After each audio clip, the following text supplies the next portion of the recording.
there, folks. This is vk3sl, and welcome to our test program on 160 and on UHF, and also streaming online. And just got back a short time ago, been out in town. Good evening. And hello to you, Frank. Yeah, so we went to an MTC production, actually, a musical. And what did you think? Yeah, look, I thought it was great. I actually got a lot out of it. Yeah, we enjoyed it. Yeah, I thought it was very clever, and it was really, really well done. It was a musical, and everyone on stage, all the residents of this nursing home, all were able to sing in beautiful harmony. Bass had an amazing voice. He did. Yeah, and great to have a little orchestra on stage as well, which I thought was a novelty.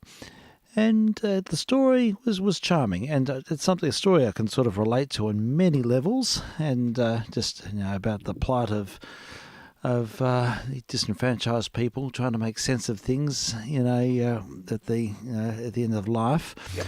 And a young person coming in with some spirit and ideas, and came in as a bit of a no-hoper and ended up galvanising everyone and bringing music to their lives, which was just a beautiful story, really. It's a little bit like Tosca's Kiss, which I think is a film about a retirement home for opera singers, but it brought that to mind.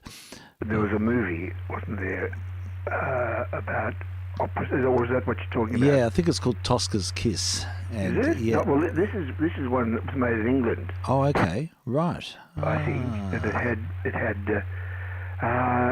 was a home for retired musicians. I see. Oh, maybe there's something else as well. That's interesting. And it was very good. Yeah. It was very good. They finished up doing a lovely sextet. I'm just trying to think. It was. Oh, is it the sextet from Lucia de I think Lammermoor? so. Yeah, that's it. Fantastic. Oh, that's and great. They did it to raise money. It was a wonderful thing. It's a beautiful idea. Yeah, so look, this was a very charming production, and I felt compelled. I think the style of the modern musical was very much like an extended recitative. They're not sort of tunes that you take home and remember. That's right. That's right. It's sort of in situ, and it's That's very okay. well put, I might say. Look, it's the way it is, and it was compelling, and it was good. I knew the cellist. I used to. She took over one of my jobs, and I took over one of her jobs in an earlier life. Oh, so great. it was interesting to see her on the list there. She played beautifully. So yeah, that was great. I'm glad you got to see it. Yeah. It was Going really to a good. new one on Wednesday. Okay. I can't remember the name of it. Right, sure. I'll give you a report on it. Please do. Yeah, next weekend. I'd like to see a lot more MTC productions. I really enjoy theatre, and this was particularly good. So it was Kate's initiative, actually, because Kate is a music therapist. She did music therapy training. Yes. And so it's a subject quite close to her heart. And look, it brought out a deep memory of when I was at school. I did for work experience music therapy at one point when I was in year 10, I think it was. Oh, okay. And I went to Mont Park Psychiatric. It was a nursing home associated, I think, with Mont Park. Yeah. And I brought along my one-note gramophone, and it was a pretty tragic circumstance. Everyone was in a very depleted state, and people weren't really able to communicate. But I put the gramophone in the middle of the room and wound it up and put on this HMV portable, and put on a 1920s hit. And this woman who had been folded up and hadn't really moved much for years or months, suddenly unfolded and started dancing around the room, and everyone was utterly astonished because she hadn't moved for so long, and suddenly this graceful movement. Now, what we found out, she was one of the original Tivoli ballet girls. Oh, boy. Now, isn't that extraordinary? Oh, totally. It was so moving, and everyone was just absolutely flabbergasted that this reaction, and so it released something in this poor soul. Just amazing. Yeah, it was extraordinary. Kathy used to go to every week and play. My dad was in a retirement place, Right. nursing home type thing. Yes. And for 5 years, and she went there every week to play Scrabble with the residents. Oh, wow. great. And but mainly to play music to them, which he really terrific. enjoyed doing. Terrific. And they got so much out of it. Yeah, totally. I mean, it means so much. It's such a powerful conduit. And in fact, it's so interesting you mentioned that because Olivia has expressed interest in doing some voluntary work in the nursing homes. Yeah, that's And wonderful. she wants to play guitar and sing Beatles songs. Oh yeah, no, look, it would be a godsend. They love that sort of thing. Well, they do, and the thing is, Frank, that now we've reached the Beatles generation. There and people moving into nursing. It's a bit frightening. It is a bit funny. I'm finding it sort of bizarre. It's just, I mean, bizarre is a better word. Yeah. yes, I mean, I sort of associate nursing homes with Long Way to Tipperary and Yeah, Oh that's Antonio right. and songs Pack up like your that. troubles and- Exactly, sort of First World War hits. Yeah, I know. And now it's all upon us. It's the rock and roll generation. Well, I'm well and truly in Oh geriatric gosh, territory. it is. So yeah, it's all a bit of an eye opener. But yeah, it was a very moving production. I got a lot out of it tonight. Yeah, all right. Well, look, I won't go very late because I am tired. I've had a huge week. Yeah, must have. Well, obviously you had a huge day apart from anything Yes, indeed, it has been that way. else. And Pull up in whenever you're ready. But I'm, yeah, that's fine. Look, we'll just play a few things, and we should be around for Saturday and Sunday missions this week, which was this weekend. So that should be a time to unravel a bit more. But now I do notice that up online there's a recording of Prince's Orchestra, who is the sort of the Columbia mainstay house band, and this goes back to 1910, and it's Siberian Waltz, and it's on an old Columbia disc. It's just been put up online. Keen to hear it, so we'll begin with this today. And I'm vk3sl. And I'm vk3jr.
The Cherubin Overture there with the Prince's Orchestra, recording made in 1910. Wow. Yay, going way back, very quaint. It's just not bad for 113 years ago. Yeah, I know, ages. It's incredible, really, isn't it? Kind of creepy. It is. I find that, I always find it bewildering. You listen to these recordings and the musicians.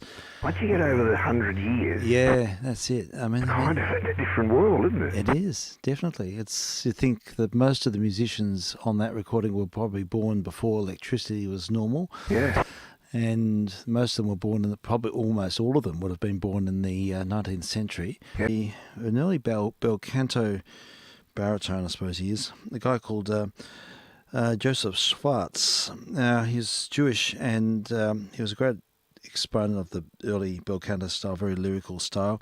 I'll give you a bit of background to him. He said he was born in Riga to Jewish parents. Yeah.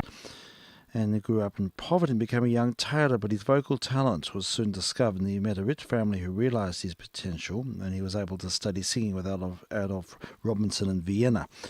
He made his debut in Linz in 1900 as Amoraso. Subsequently, he toured with enormous success and returned to his hometown Riga at the Imperial Opera at St. Petersburg. He was invited at the Vienna Volksoper and later became a member of the Imperial Vienna Opera, where he remained an admired member of the ensemble from 1909 to 1915. And it goes on, he was known as the second Battistini as compared to Caruso. He had a distinguished career and until about early 1920s when he stopped singing, and he died of kidney disease in the mid-20s, I think. So he's an artist, really a 19th century, early 20th century artist. But I'm intrigued by this record. It's a German HMV, very heavy disc, would have to be from about 1910, same period.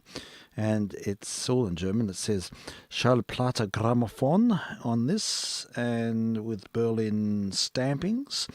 And I'd like to hear it because of his Jewish heritage, and he's singing Kol Nidrai, the Hebrewisch Gesang, it says here. Oh, right.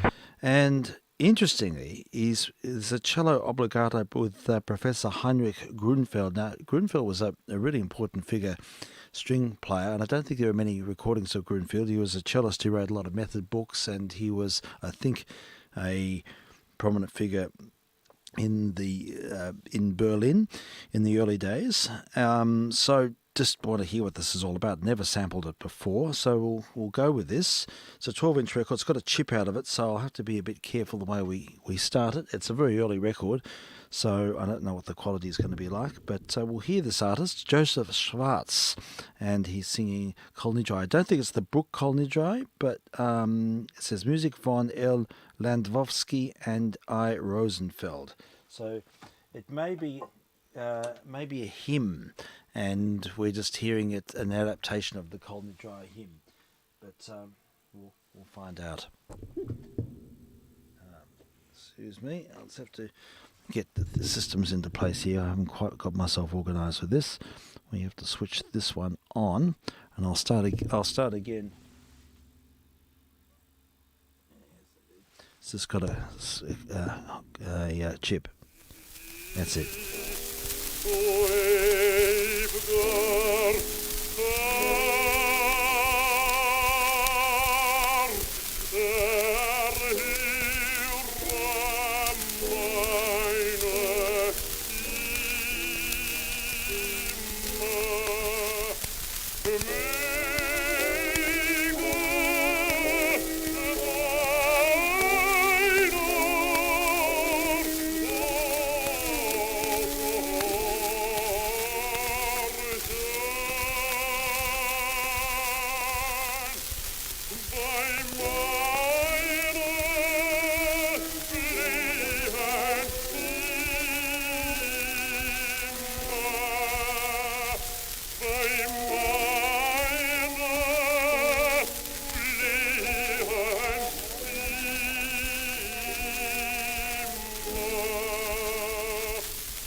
Well, that was a very impressive rendition of Kol Nidre, and it is indeed a hymn, and that's that particular adaptation of the hymn. But what makes that record so special is the warmth and lyricism.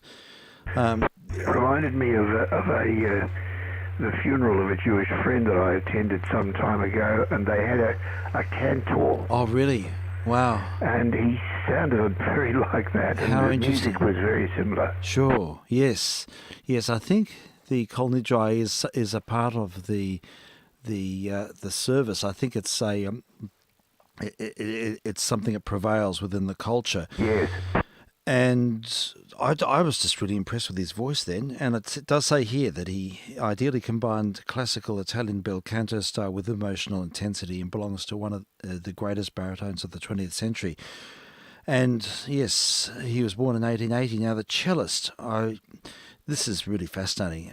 There's not many recordings of Grunfeld. He was a close associate of Brahms and Joachim and Strauss in the early days, and he was born in 1855. The cellist. All right. So I mean that's way back, isn't it? Hugely back. Yeah, 1855. Wow. Just think how many of the romantic composers were alive I then. know. That's right. Bruckner was alive. Brahms was alive. Brahms hadn't even written a lot of his work in 1855. He was still a young man. Schumann. Yeah, Schumann was still going. I think Mendelssohn had tuttled. Yeah. But yeah, incredible. There's apparently a biography where he speaks a lot about Brahms. I'd love to read that. Yeah. Yeah, there we go. Well, that's... It's so emotional, isn't it? It is emotional. It's a marvellous disc. I'm going to put that aside and I'll see if I can upload it onto YouTube. I think it needs to be circulated. I'm not aware of many recordings in the public domain of him, and certainly not in duet with Grunfeld. Yeah. So they're heavy as lead. These early 78s with a big ridge around them, one-sided records, are very heavy. Incredible. Well, there's a few other things here. There's another recording of Percy Grainger. We played the roll. Yeah, we played To Spring and One More Day, My John, a Sailor's Sea shanty. I think we played that last week. And on the other side of that record is Wedding Day at Trollhättan. Oh, yeah, the Grieg. The Grieg, yes. And considering Grainger's association with Grieg, they were very close. He had enormous admiration, and he was considered to be one of the great interpreters of Grieg's music, and particularly the piano concerto. Yeah. And to the point where Grainger recorded it on piano rolls, the duet rolls, and there is a number of posthumous recordings of Grainger playing, the orchestra playing along with the roll. Whoa. Which is a bit strange. But it'd be a weird gig, wouldn't it? Yeah, it'd be a very strange thing to witness. And I think there is a recording of Grainger playing it live with the orchestra as well. Yeah. But this recording goes back to about late 1920s, and it's nice to hear a bit of his playing. He's a beautiful pianist, very sensitive artist.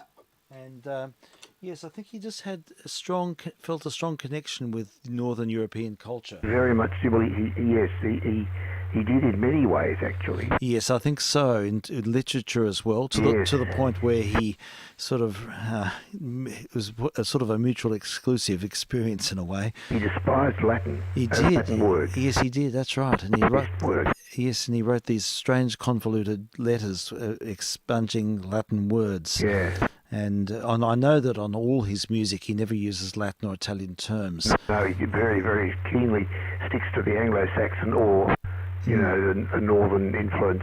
That's right. Yes. And, that's a bit obsessive, isn't it? Yeah, look, absolutely. He was of that kind. But anyhow, we'll hear him playing some Grieg, and I haven't sampled this either, so I'm quite keen to hear it.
Percy Granger at the helm, and there was an incredible resolve, great power in that playing.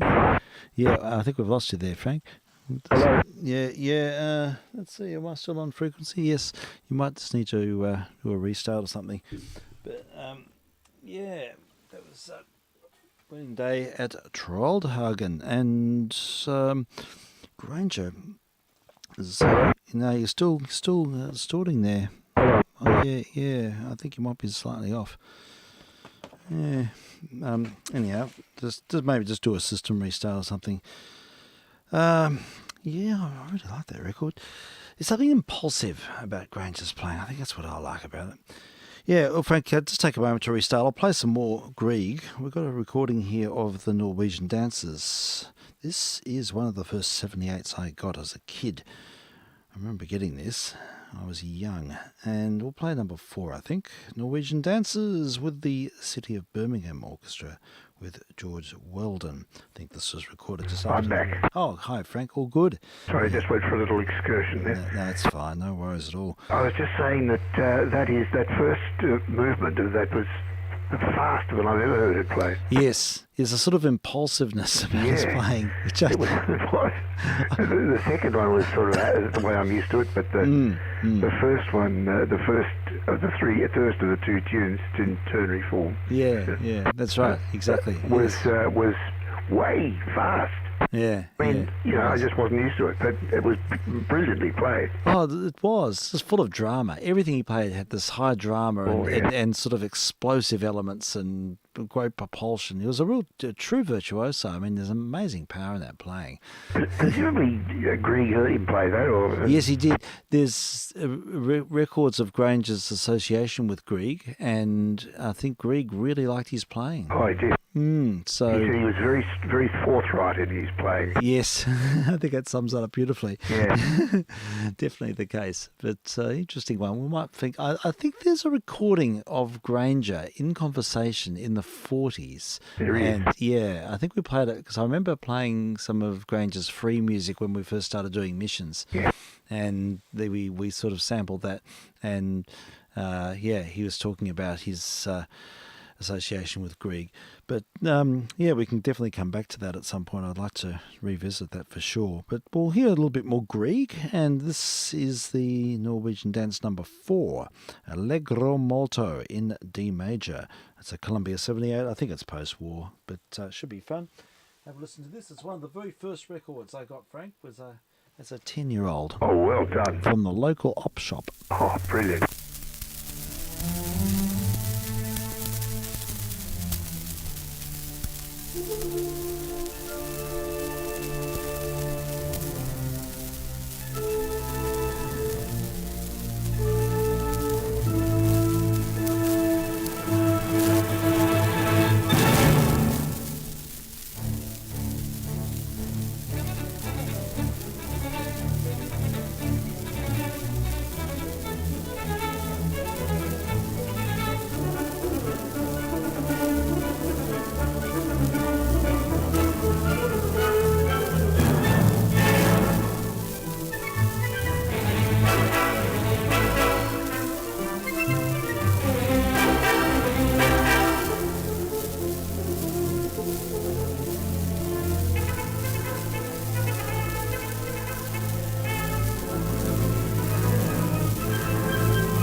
rather scratched up recording made in May 1945, apparently.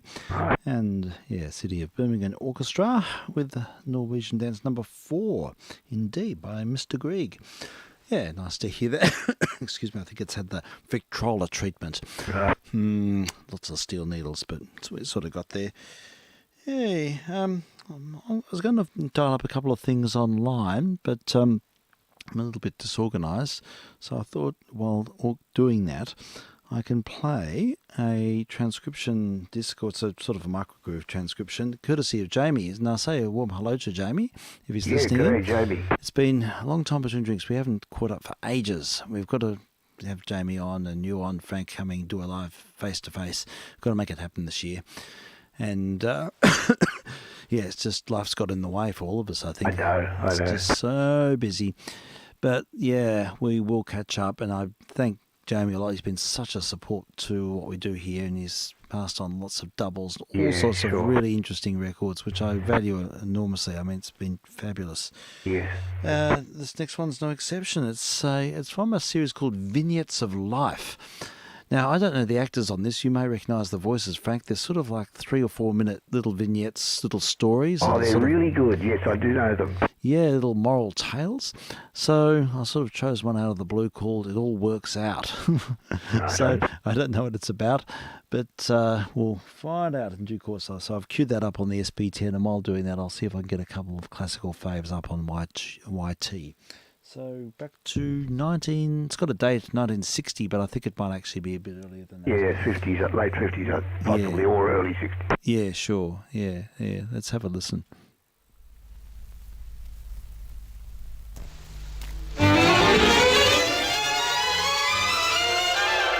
Vignettes of life. Stories of people and the way they live.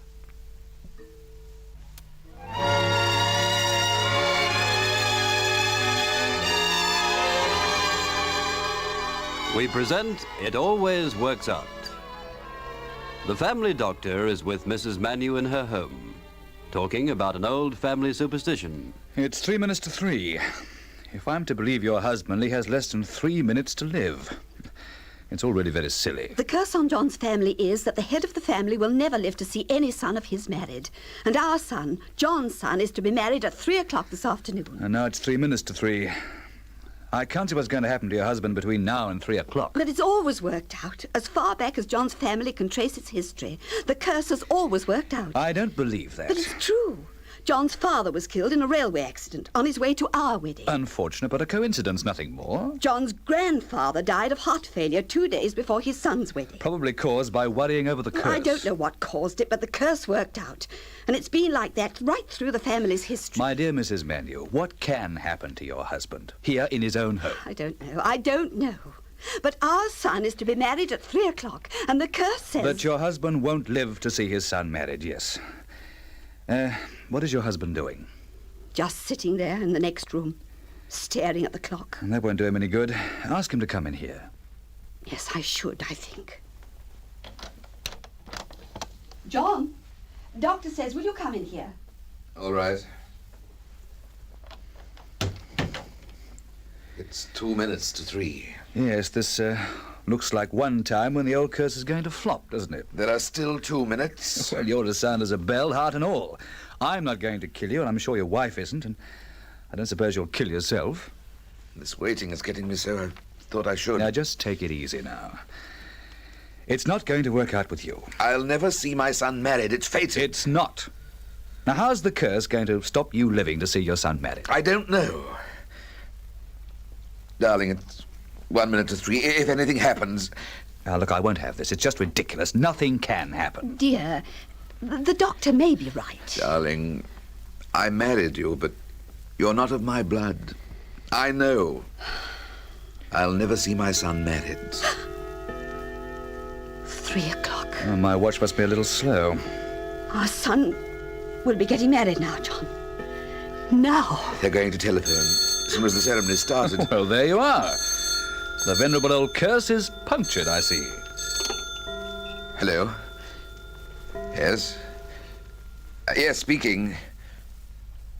Yes, my son. What? Oh. Will you repeat that? I see. Thank you. I think I may be permitted a little chuckle now, Mr. Manuel. What was the curse? That you wouldn't live to see your son married? I won't see my son married. Well, you have. The phone call, wasn't that about your son? It was. Well, then the curse is broken. You're still alive. I am. But my son is dead. He was killed in a collision on his way to the church.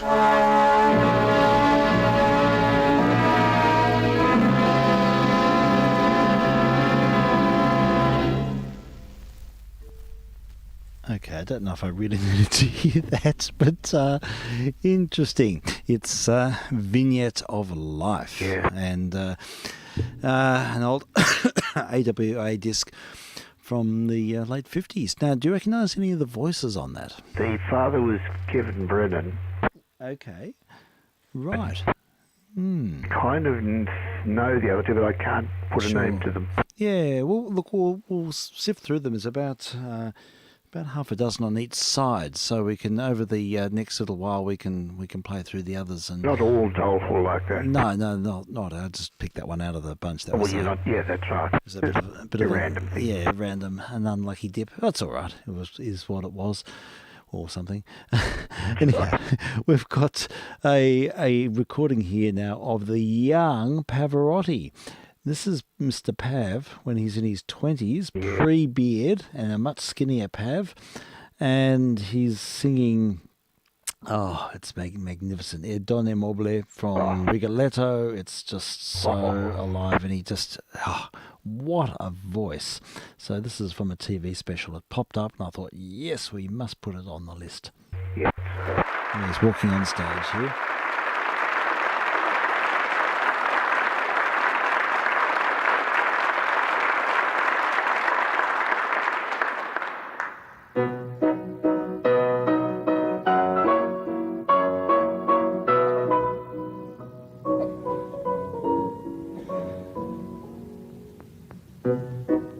La donna immobile, qual piuma al vento, muta d'accenno e di pensiero, sempre un amabile, leggiadro viso, in pianto e riso, e menzognero. La donna immobile, qual piuma al vento, muta d'accenno,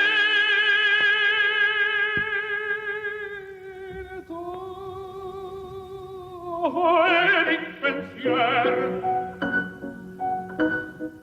e di pensier, e di pensier.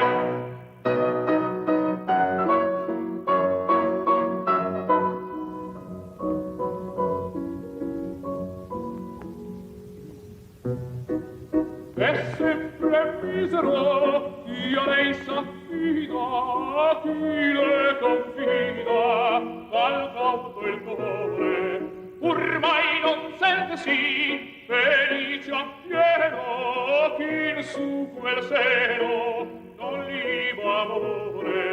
La donna è morfin, va più male vento, muta d'argento,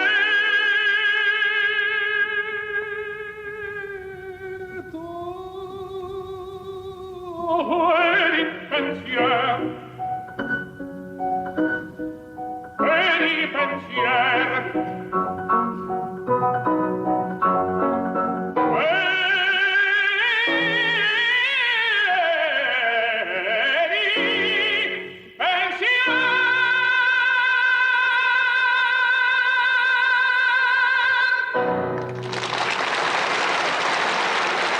And that Pavarotti smile at the end.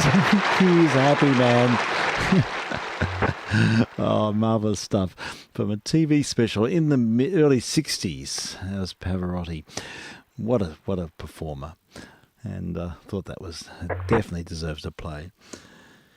Yeah, he made some recordings with Sutherland, and I was just trying to see if I could find them, but no luck yet. Young Pavarotti. While you're looking at it, I thought I don't think Pavarotti improved, with age so much. No. To me, he got a sort of a chesty quality as he got older. Yes, he did, and I've never been quite as. I've never felt the same way about his later recordings. That was terrific. That had no chestiness. No, it had a very a strong core to the sound. Yeah, he had all the assurity that he had later on, but without this sort of thing that I call chesty. Yeah, I know exactly what you mean. Yeah. I sort of, and also he sort of became a bit commercial. Yeah, he's getting old back with the three tenors. And and all of that whole sort of thing I found a little bit. Oh, yeah. Yeah, but I suppose that's what they do. Keeps the music in the public imagination, Well, doesn't it it? does. Better than Andre Prevrier. Yeah. Here we go. There's another one here from the same series. There's a few, it seems. This is Gelida Manina from La Boheme, and again a TV special from the early 60s with Mr. Pav. So I'll hear one more. I think that's lined up. I just have to go through the motions here. Here we go. On board.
I don't know how you felt, Frank, but I thought that was absolutely superb.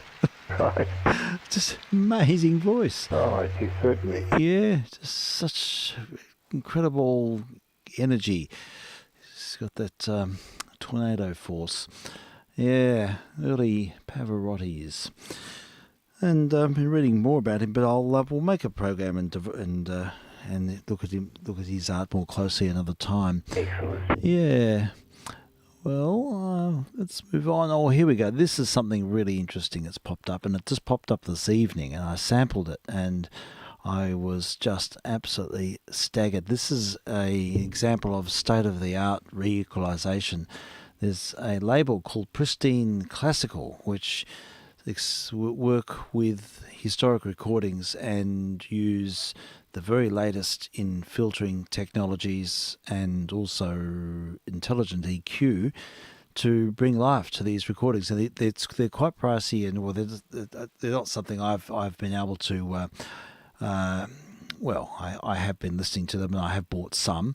But it's an English company and English-French connection. And an engineer, Andrew Rose, used to work with the BBC. He does an unbelievably good job. And there'll be probably a time where I listen more deeply to this. But they put up samples of their work, and it's just staggering. It's amazing. So we've got here a recording from 1930 of the Lena Quartet, and they're playing Dvorak's Piano Quartet No. 2, just one movement of it, a sample movement. And this is one of my favourite pieces in the world, and hearing it in this early recording is really something special. So I really look forward to sharing this one. Oh, yeah. And yeah, let's see if there's any more information about them here. I don't think I've got it at hand. No, we'll come back. Maybe at the end I'll provide a bit more info about the Lena Quartet. Now, they are playing with a pianist. I think it's, let me see if I can see her name, Olga Lossa-Lebert on the piano there, and with the Lena Quartet, which were a German quartet who were active between the wars. So let's have a listen to this very sprightly movement from the Piano Quintet No. 2.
We had a sample from the Dvorak Piano Quintet number 2 and the Lena Quartet, who are in fact a Hungarian string quartet, active, mainly operated from London between the wars, with Jeno Lena as the first fiddle player.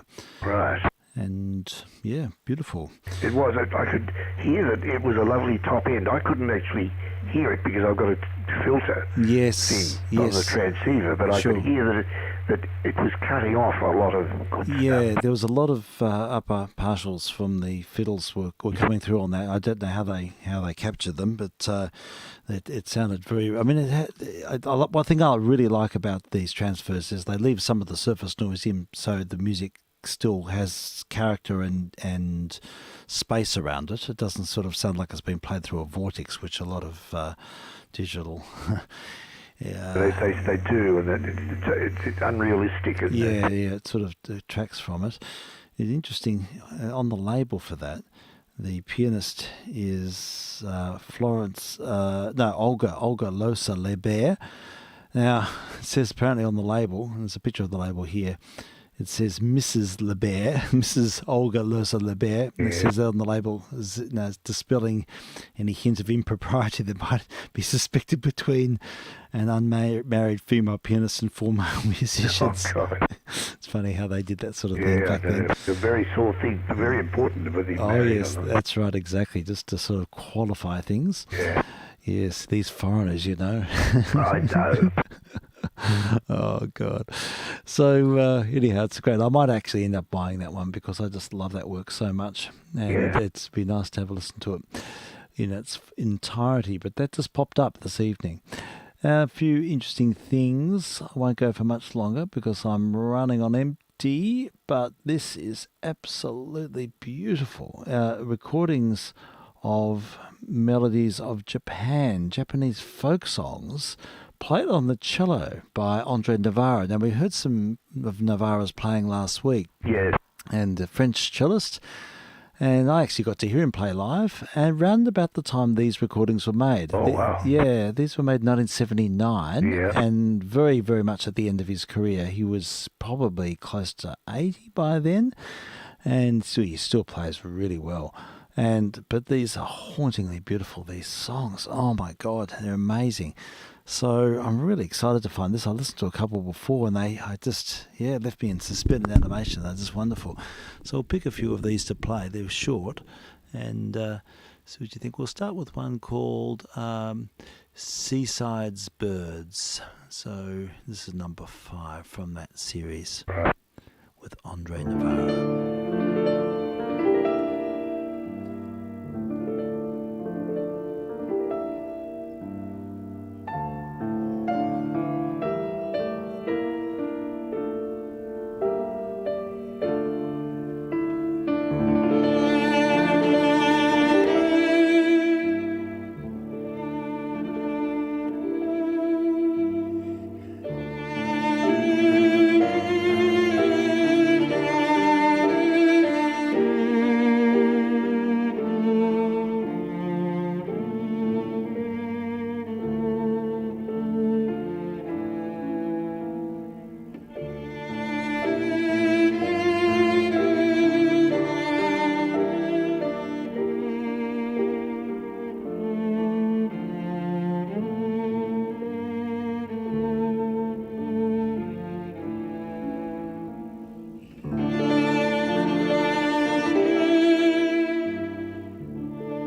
Time stands still, doesn't it, with music like that? I love its simplicity, and there's a spacious. Japanese. Yeah, Japanese folk music, folk songs, arranged for the cello. Lovely. Aren't they beautiful? Isn't it just amazing? Haunting. Yeah, I agree.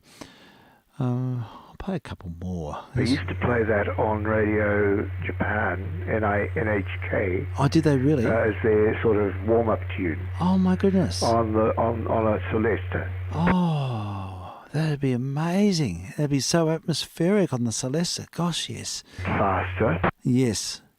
and a very straight time, Yes. but lovely.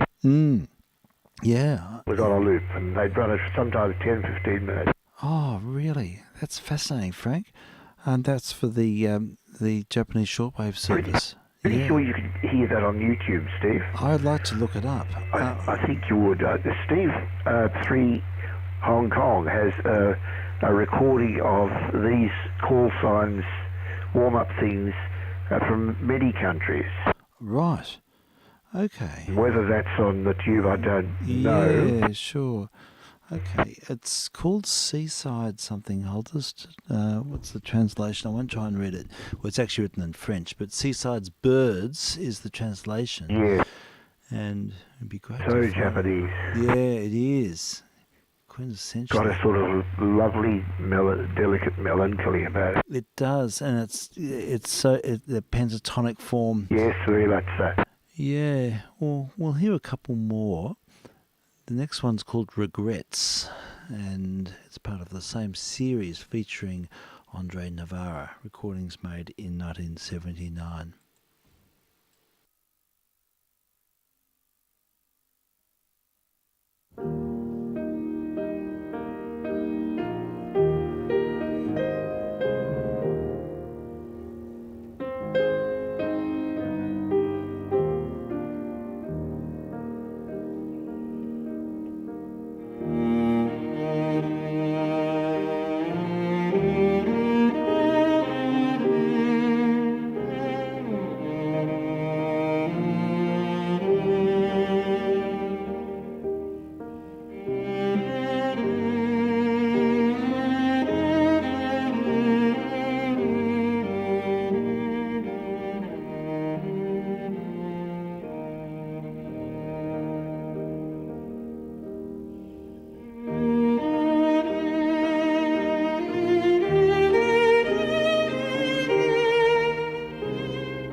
A song called Regrets, another melody of Japan. Yeah.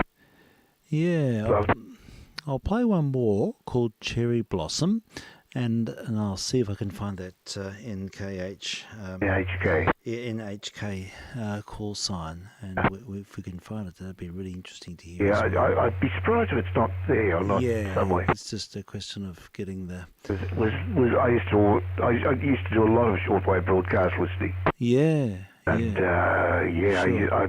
that was lovely. Okay, well, that sounds good. We'll look it up. Right, let's have a listen to Cherry Blossom.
More folk music from Andre Navarra, recordings made in 1979. And we've been trying to look up an example of the NHK opening, and I have found one from 1973. Right. So we'll play this. It looks really interesting. See what you think. Yeah, I'll just make sure I've got it lined up. Be very nostalgic for the... Yeah, sure, I can appreciate that. I'll just have to dial it up properly. I think that's the one. I'm hoping it is. In 1974, Shortwave Archive, Radio Japan General Service in English. そうね。日本放送協会 NHK の国際放送です。東京からお送りします。This is Radio Japan, the overseas broadcasting service of NHK in Tokyo.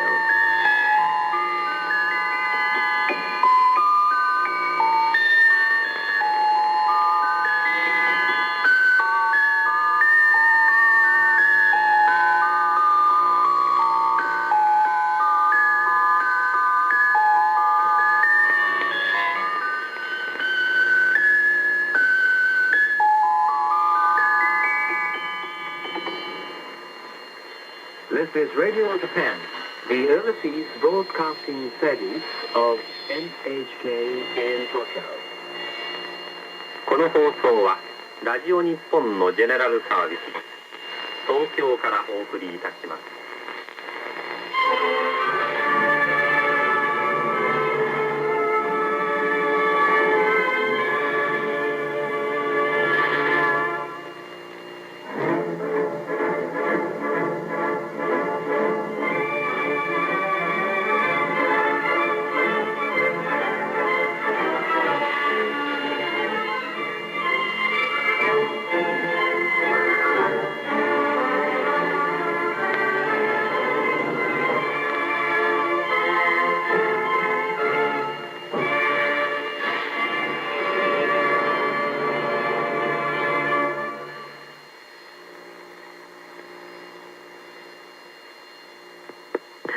This is Radio Japan, the overseas broadcasting service of NHK in Tokyo. We are broadcasting on 17.880 megahertz in the 16-meter band, 15.105 megahertz in the 19-meter band, and 9.560 megahertz in the 31-meter band.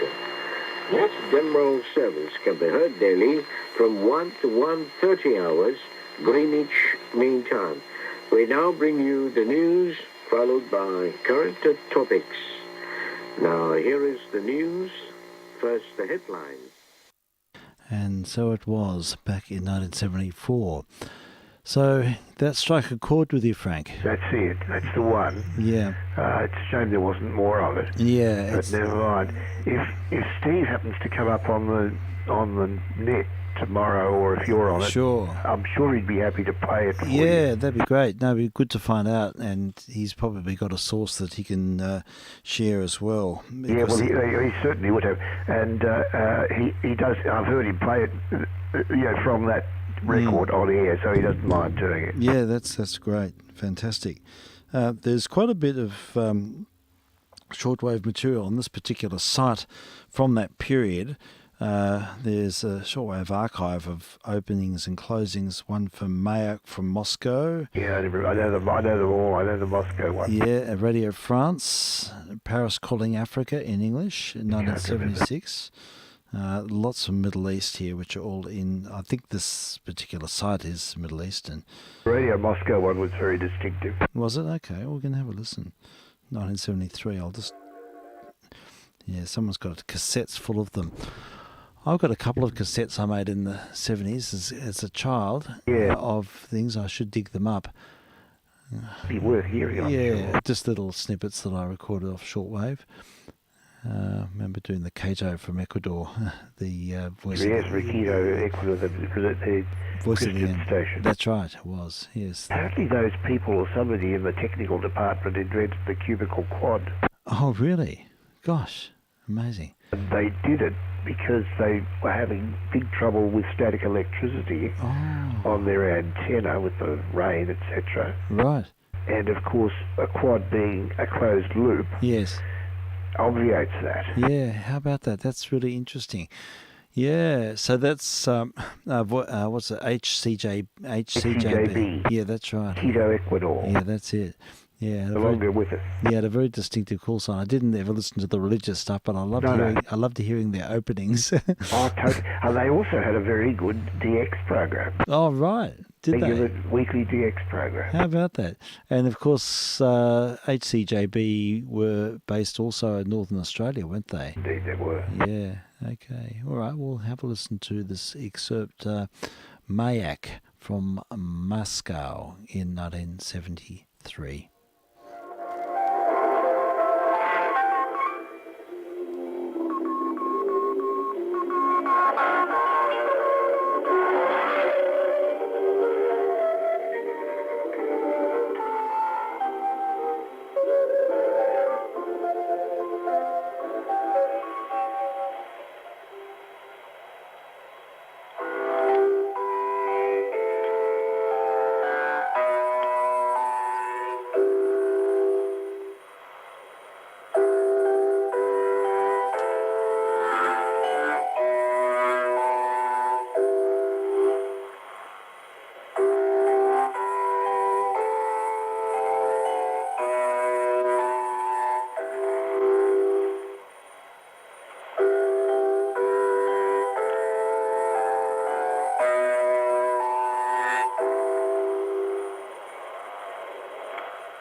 В Москве 5 часов утра.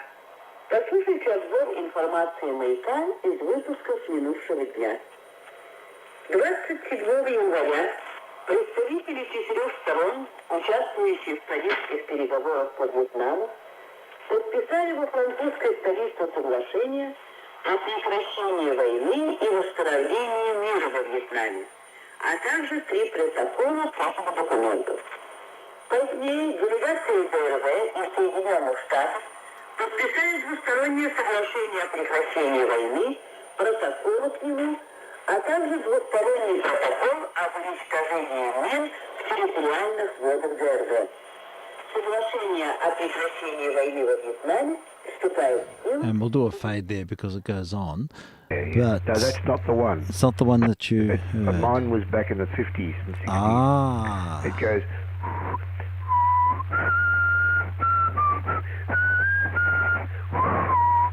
Oh, Apologies right. on it. Is that the Internationale? No. It might be. I'm not sure. I don't know what it is, actually. Yeah. That was how it went. So apologies for the bad whistling. No, I've that's fine. got a very dry mouth. That's fine. Radio Moscow.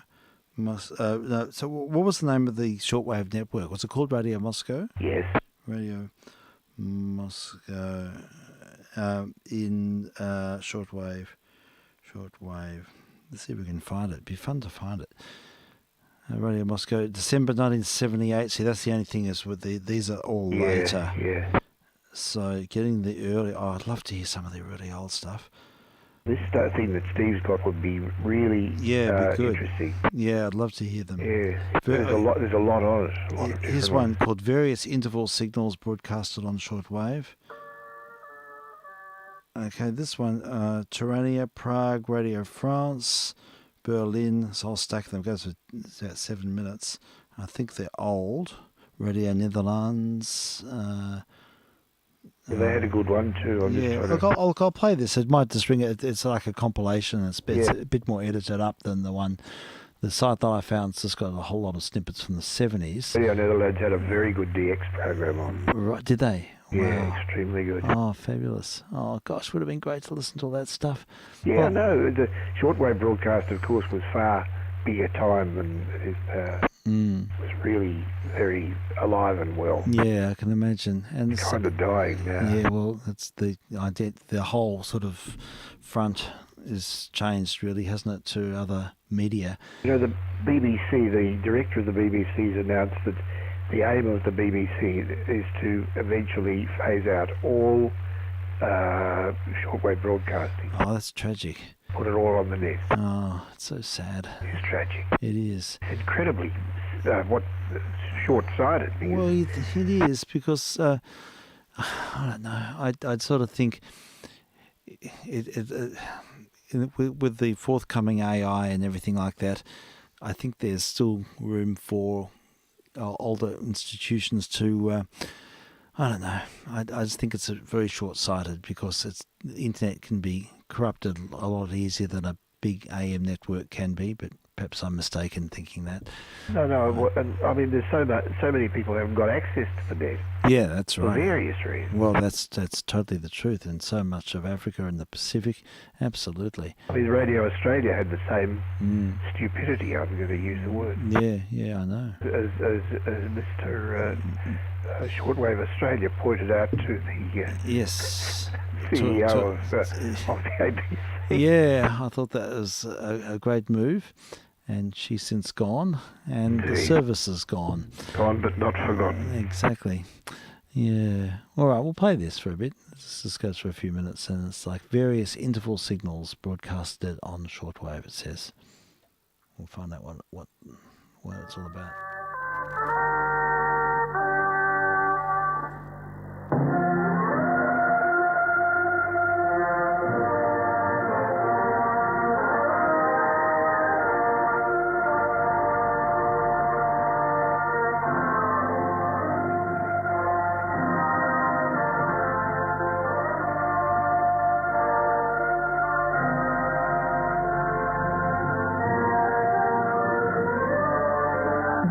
Is Radio Tirana.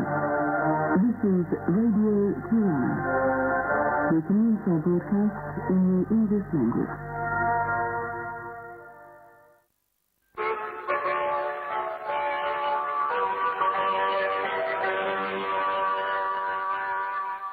This is Radio Prague, Czechoslovakia.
Rai, Radio Televisione Italiana.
Radio Polonia.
Radio Sweden, Stockholm.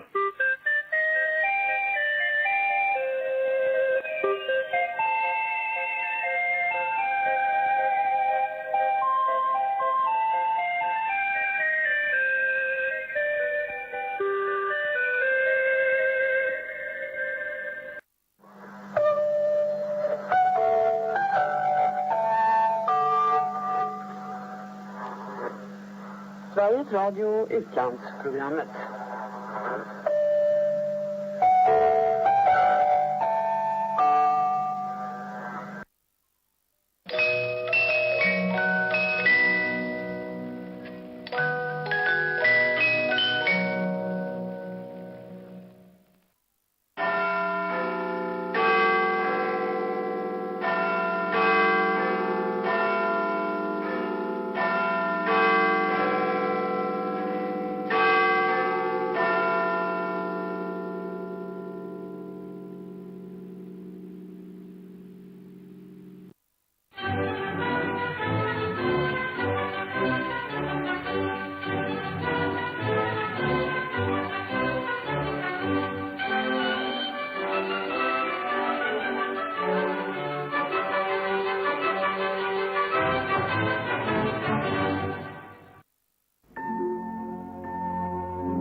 And that's it. A various interval signals broadcasted on shortwave. It's a YouTube I think that channel. might be the record that Steve had, actually. Right. There's a lot of them there. Some of them I recognise, and they're authentic ones. The big Carillion was Dutch. Okay. It's hard to describe them all. And there was a lovely, delicate one on the sort of electric-y piano thing that went for quite long. I think that was Belgian. I've always loved that one. Okay. Fabulous. Yeah. They're all here. I must record them. Yes. And I'll play them back to you and identify the ones I can. Yeah, that'd be great. It would be nice to be able to sort of play them or play the ones that you know well and sort of discuss them a bit as well. Well, one of them, of course, you'd recognise was Lily Bolero from the BBC. Yes, definitely. That was certainly on my radar. I think Purcell wrote that. Yeah, I think he might have. Yeah. Or either that or it was a folk song. Yeah, it's. They used to use it all the time for their news and stuff like that. Yes, indeed. Yeah, I'm keen to hear more and find out more what other, there's so many examples of this online, and just trying to find the... There's another one. There was one that you might have picked out as being a music box. Yes, definitely. Switzerland. Oh, really? Wow, fantastic. And what was when you were a kid? Were you able to receive all the European stations quite well? Easily, yes. Yeah. Great. Wow, what a feast! And they're all running big power, and and the main problem was jamming. Oh, okay. Was there much of that? Behind the Iron Curtain jamming. Yes. Had a huge number of jammers.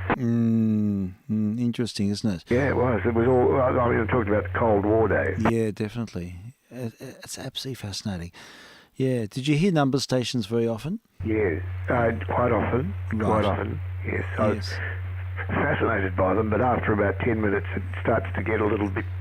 A bit boring. It does get a bit boring. It's that moment of intrigue. It's almost spooky when you first hear them. Oh, it is totally Those fascinating. disembodied voices. You keep waiting for them to do something else, but eventually you realise they're not going to. They're not going to. They just read it out, and that's it. And then it stops, and then you get sometimes a timestamp of one kind or another, or a sound, or a buzz, or Lincolnshire poacher or woodpecker or something. That's right. And then you get another the sequence. Lincolnshire poacher featured very large. Yeah, I remember hearing numbers stations in Spanish being read out. Oh yeah. Yeah, and I don't know. I mean, it is fascinating. But I remember being quite spooked by them because this disembodied voices. Sure. I understand. And often women speaking. I recall often hearing number stations with female voices. Well, usually women. Numbers breeders were usually women. Yeah, that's it.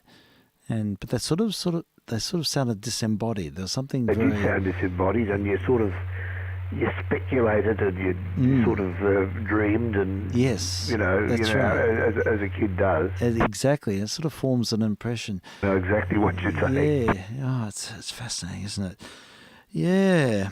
Oh well, and there's a lot of other noises on shortwave. What was that? That one that goes. That was. They used to be everywhere on the band. It must have been some sort of teletype thing or something. Well, they're still around. A few of them. Are there? Apparently, they're multi-channel picture senders. Oh, is that what they are? Well, that's what someone told me. Right. Yes. Obviously analog. Yes, indeed. Okay, that would make sense because there would be, the bandwidth required. Yeah. Okay. And a lot of them were coming from news services. Fascinating. Oh, it's all interesting. I think this is a topic we can really develop further. I'd like to know a lot more about it. Yeah, it'd be good to find some other resources, and I'd like to hear some of the really early stuff. Most of what I've found so far has been more of over the last 30, 40 years. But see, my real knowledge is before that. Yeah, that's it. So there must be a resource for some of the early material, and we'll investigate, and if we find anything else, we'll certainly feature it. Frank, it sounds good. But I think I'll now. Just before you do, the one that we should be able to get very easily. Yeah. Is Walsey Matilda. Oh yeah. On the celeste. Yeah, that's right. Remember? Radio Australia. Yeah. Walsing Matilda. Radio Australia, Walsing Matilda. Let's see if we can find that there. ABC Radio Australia, clear audio. Here it is. It's here. And we can look. I tell you what, let's finish with this today. What a good idea. I think it'd be fun to wind with this one. Maybe the Kookaburra will be there as well. Oh, yeah, I wonder if it is too, the Kookaburra, yeah. I've got Walsing Matilda, and of course I've got the film here from Mr. Stewart of the shutdown of the last shortwave transmitters. Oh, yeah, that's great to have that. Yeah, I know. He did very well. He did. Now, the Kookaburra, Radio Australia, Kookaburra, let's write it in, Kookaburra, and see if we can find that. Is opening, clear audio, Kookaburra laughing, Sound of Australia, Distraction laughing. I've got quite a few Radio Australia cards here. I should go through them and see what's here. It came from Brian Cox. What's this one here? Is this? I think this is just Waltzing Matilda. Okay, we'll play. Yeah, there it is. We'll just play Waltzing Matilda. Yeah, that'll be fine. That'll do for today. But I'm open to hearing more, and because it tantalises me. Yeah, me too. It's great. I used to enjoy national anthems of various countries. Yeah, see, that'd be another fun thing to do. It is. Yeah. And of course, they worked in conjunction because you always had the station opening with the lead up of the gongs or whatever they had. Yes. And then the national anthem. Sure. Were there? I know that you used to listen to Willis Conover's jazz program.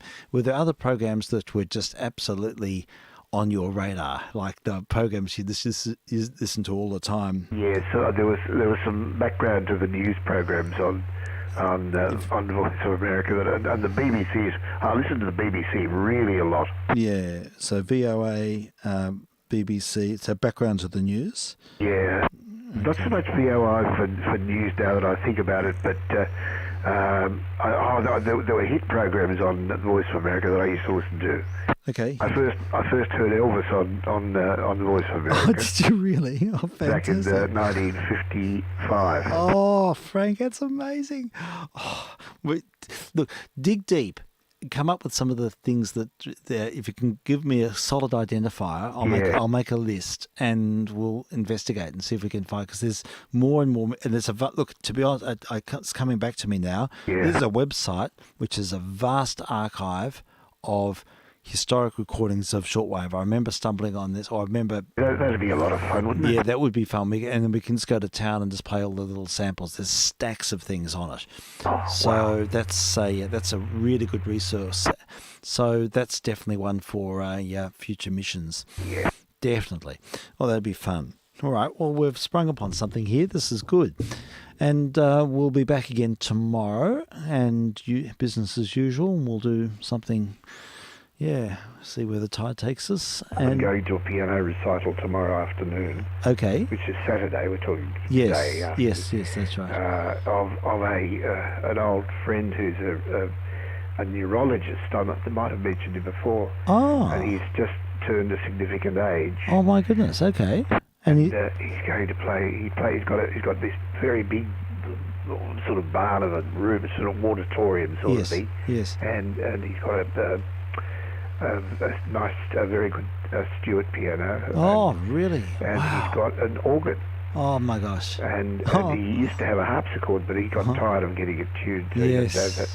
Yes. But he plays a lot of Bach, and he loves 19th century French music. Oh, a bit obscure.